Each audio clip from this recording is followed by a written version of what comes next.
प्रयागराज के दर्जनों तीर्थयात्री इस समय बेहद मुश्किल हालात से गुजर रहे हैं।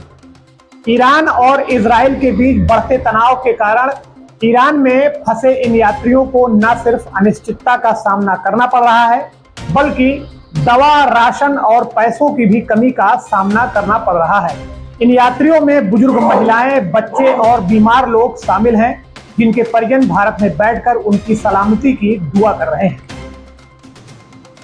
रानी मंडी निवासी और पूर्व रेलवे टीटी सैयद गजनफर अब्बास 25 मई को अपने बेटे और बेटी के साथ इराक और ईरान की धार्मिक यात्रा पर गए थे। उन्हें 13 जून को दिल्ली लौटना था, लेकिन उसी दौरान ईरान इजराइल संघर्ष ने तूल पकड़ लिया और उनकी वापसी की फ्लाइट कैंसिल हो गई।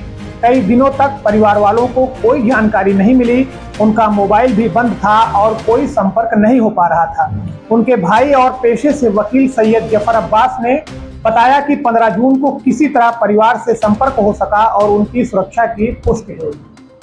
नमस्कार, आप देख रहे हैं निगाहें इंडिया न्यूज। मैं हूं नितिन द्विवेदी। प्रयागराज से खबर हम आपको दिखा रहे हैं, जो ईरान और इराक में फंसे भारतीयों को लेकर है।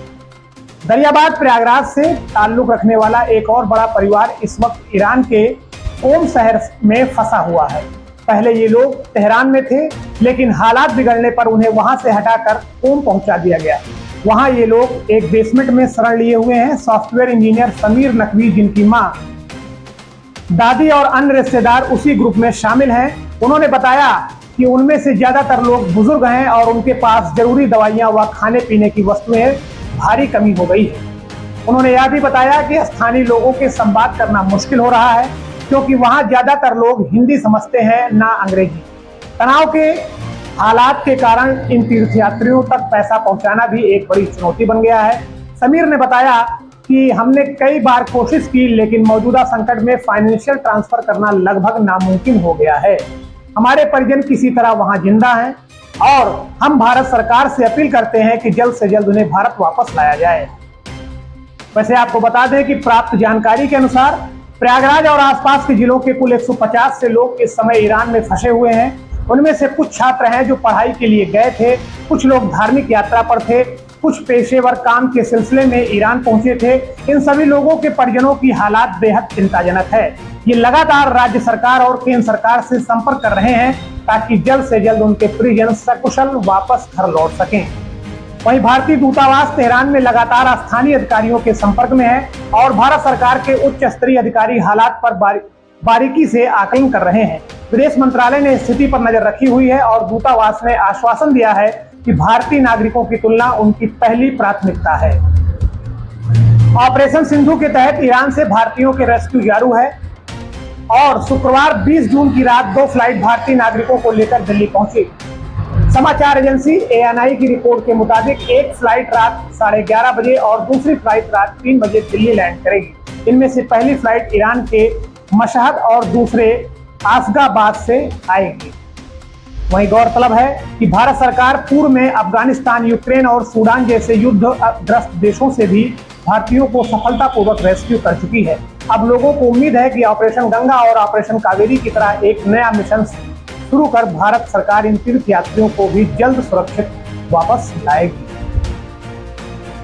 आपसे अपील है कि अगर आपके परिवार का भी कोई सदस्य ईरान या उसके आसपास के क्षेत्र में फंसा हुआ है, तो आप भारतीय विदेश मंत्रालय की वेबसाइट पर उपलब्ध मदद पोर्टल के जरिए जानकारी साझा कर सकते हैं। इसके लिए भारतीय दूतावास तेहरान के हेल्पलाइन नंबरों पर संपर्क कर सकते हैं। दूतावास संपर्क हम आपको बता देते हैं। पहले तो आप ईमेल नोट कर लीजिए, cons.tehran@mea.government.in। वही हेल्पलाइन नंबर में आपको बता देता हूँ 989128172068। वही दूसरा नंबर 989128471155। आप इन नंबरों पर संपर्क करके आप मदद मांग सकते हैं। भारत सरकार की कोशिश जारी है, लेकिन ईरान में फंसे भारतीयों की संख्या को देखते हुए यह एक चुनौतीपूर्ण ऑपरेशन हो सकता है। परिजनों को उम्मीद है सरकार से जुड़ी हुई है और हर कोई बस एक ही बात कर रहा है, उन्हें सकुशल वापस ला दीजिए। वैसे ईरान और इराक के हालात, ईरान और इराक और इजराइल किस तरीके से वहां पर युद्ध की बात चल रही है।